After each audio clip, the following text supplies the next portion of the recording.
কাকিমা, আমি কিন্তু এখানেই খাবো, আমাকে এখানেই দিতে পারো। আমিও বলে এসেছিলাম যে শান্তির জল নিয়ে আমি আবার ডিউটিতে ফিরে যাব, কাজেই আমাকেও যেতে হবে এখন। এক সেকেন্ড, বাড়ি যাবে মানে? আমাদের বাড়িতে তো আর আজকে কোনো কাজ নেই, গিয়ে কি করবে? আমি একটা কাজ করি, আমি মাকে ফোন করে বলে দিচ্ছি, তুমি চিন্তা করো। একদম না, আমার কাজের ব্যাপারে তোমার নাক গলানোর কোনো দরকার নেই। তোমার মাকে আমার হয়ে কিচ্ছু বলতে হবে না। আমার যতক্ষণ ডিউটি আওয়ার্স আমি ততক্ষণই ডিউটি করব। ও বাবা, ঠিক প্রসাদ খাবি না? হ্যাঁ, রেখে দিও, রাতে খাবো। কেন রে ভাই? ফুলঝুরিকে কটা কথা শোনানো হলো বলে তুই বাড়িতে খাবি না? দিদি, এর বেশি কথা আমি বলতে পারবো না। ছোট কথা তোরা বলতে পারিস, কিন্তু আমার বলতে একদম ভালো লাগে না। আমার অতিথি যখন এই বাড়িতে সম্মান পায়নি, তাকে না খেয়ে বেরিয়ে যেতে হচ্ছে, তখন তাকে বের করে দেওয়ার পর আমি এই বাড়িতে বসে খেতে পারবো না। কে তোমার অতিথি? কেন? তুমি আমার অতিথি হতে পারো, ফুলঝুরি আমার অতিথি হতে পারে না? বাবা বাবা চলো চলো, আমরাও যাই, আমার আর ভালো লাগছে না। কি পোশাক টুশাক নেবে না, আর চলো চলো তো চলো।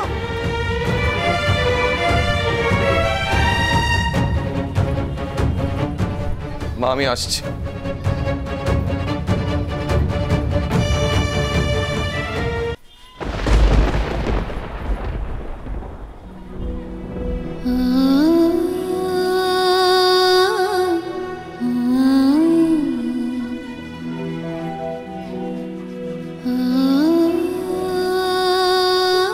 তোমার যদি সাদা মনে কাদা না থাকতো, তুমি তো একাই এখানে আসতে পারতে। আসলে কি বলো তো, তুমি জানতে তুমি এখানে না আসলে আমার ভাই ঠিক তোমাকে যাবে আনতে, তাই না? আমি বলছি তোমাকে এবার থেকে একটু ডিসিপ্লিনের মধ্যে থাকতে হবে, আর তোমার কাছে বেশি সময় নেই। সেটা আমি জানি। তো যখন জানো তাহলে কেন ভুলভাল লোকের পাল্লায় পড়ছো? হ্যাঁ, বুঝলাম, বুঝতে পেরেছি যে তোমার ফুলঝুরির প্রতি একটা অব্লিগেশন রয়েছে, কারণ ও তোমার জন্য এত কিছু করেছে। কিন্তু লালন, আমাকে একটা কথা বলো, তোমার জন্য তো অন্য অনেকেই অনেক কিছু করেছে, তাই না?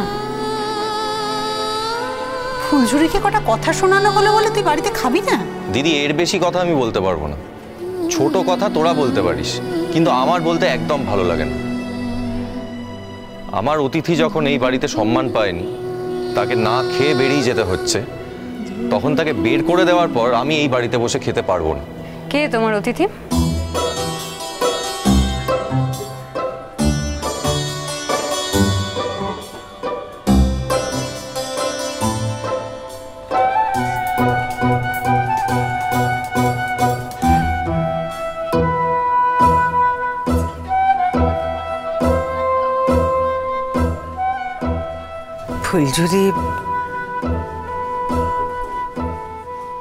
ফুলঝুরি বুঝি তোর বন্ধু?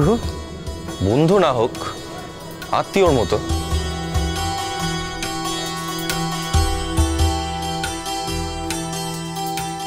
ও বাবা, দেখেছো ফুলঝুরি গেছিল না, আগে আগে চলে গেল। লালন, তুমি একটু যাও না, আগে আগে গিয়ে দেখো না ফুলঝুরিটা কোথায় গেল, ওকে ধরো।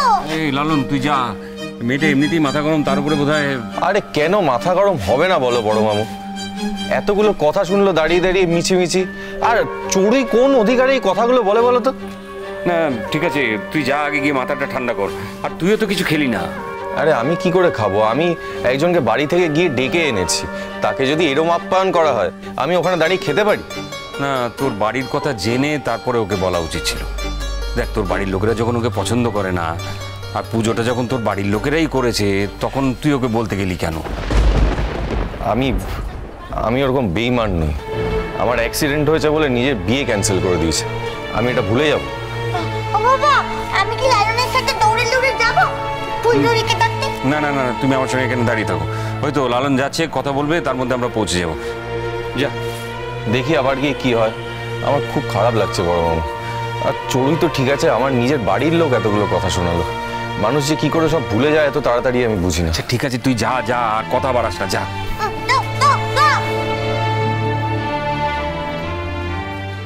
ডাকছি তো তোমাকে কখন থেকে। কেন ডাকছো তুমি আমাকে? তুমি কি ভেবেছো তুমি আমাকে ডাকবে আবার আমি চলে যাবো? হ্যাঁ, কেন আসছো আমার পেছন পেছন? আমি সে কথা ভাবিনি ফুলঝুরি, আমার লজ্জা রাখার জায়গা নেই। তুমি কেন লজ্জা পাচ্ছ? হ্যাঁ, চড়ুই দিদির জন্য?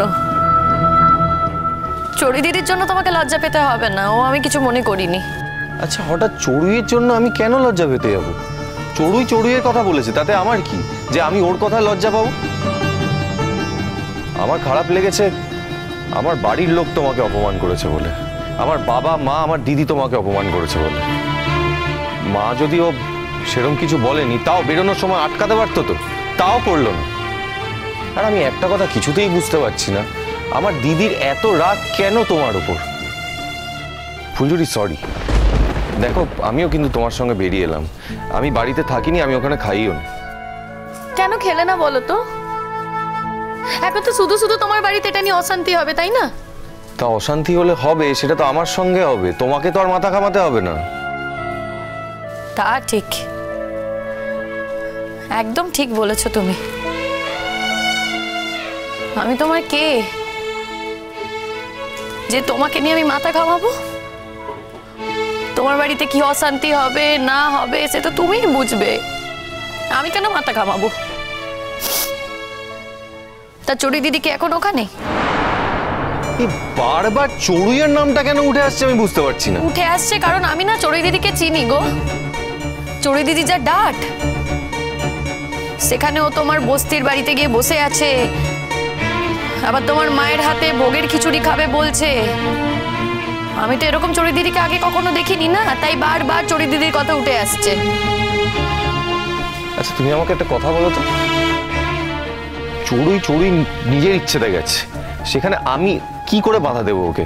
আমি গিয়ে বলবো ওকে যে তুমি আমার বাড়ি থেকে বেরিয়ে যাও? আমি কিন্তু একবারও তোমাকে সে কথা বলিনি। হ্যাঁ, শুধু শুধু না আমার নামে মিথ্যে কথাগুলো চাপাবে না লালন। আরে বাবা, তুমি আমার ওপর কেন রাগ করছো? তুমি কেন আমাকে ডাকতে গিয়েছিলে বলো তো? তুমি ডাকতে না গেলে তো আমি যেতাম না। না, তুমি ডাকতে গিয়েছিলে বলেই আজকে আমি এলাম, আর আমাকে এতগুলো কথা শুনতে হলো সবার সামনে। সবাই মিলে আমাকে অপমান করলো, অতগুলো লোক ওখানে দাঁড়িয়েছিল, তুমি সেটাই চেয়েছিলে না যে আমাকে সবাই মিলে সবার সামনে অপমান করুক? এটা তুমি বলতে পারলে ফুলঝুরি? আমি চেয়েছিলাম যে তুমি অপমানিত হও। তার কি বলবো বলো? তুমি তো জানতে বলো তোমার বাড়ির লোক আমাকে পছন্দ করে না, চড়ুই দিদিও আমাকে পছন্দ করে না, তারপরেও তুমি আমাকে ডেকে নিয়ে গেলে তোমার বাড়ি। কেন বলো তো, কেন? ঠিক আছে বাবা, আমি ক্ষমা চাইছি তোমার কাছে, হয়েছে? তোমার বাড়ির লোক যে শুধু আমাকে অপমান করেছে তা তো নয়, চড়ুই দিদিও আমাকে অপমান করেছে। তা তুমি কি চড়ুই দিদির হয়েও আমার কাছে ক্ষমা চাইছো?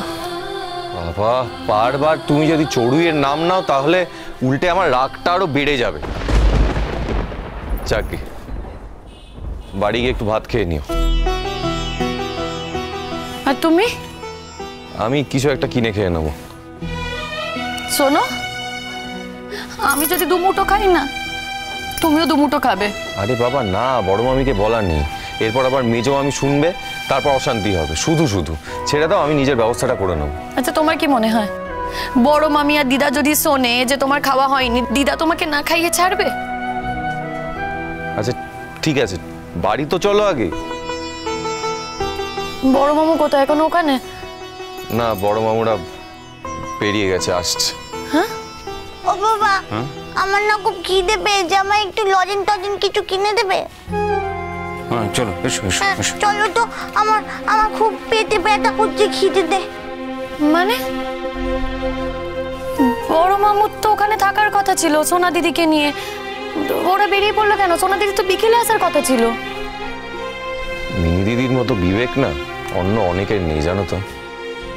দেখেছে ওখানে তোমাকে অপমান করা হচ্ছে, তুমি না খেয়ে বেরিয়ে এসেছো, সেই দেখে মিনি দিদিও বেরিয়ে এসেছে। আবার যদি মা দিদাদের জন্য প্রসাদ পাঠায়, খাবে সেখান থেকে। ঠিক আছে, ফুলটুলু কিছু খাইনি তো, বুঝতে পেরেছো? ধুলো কণা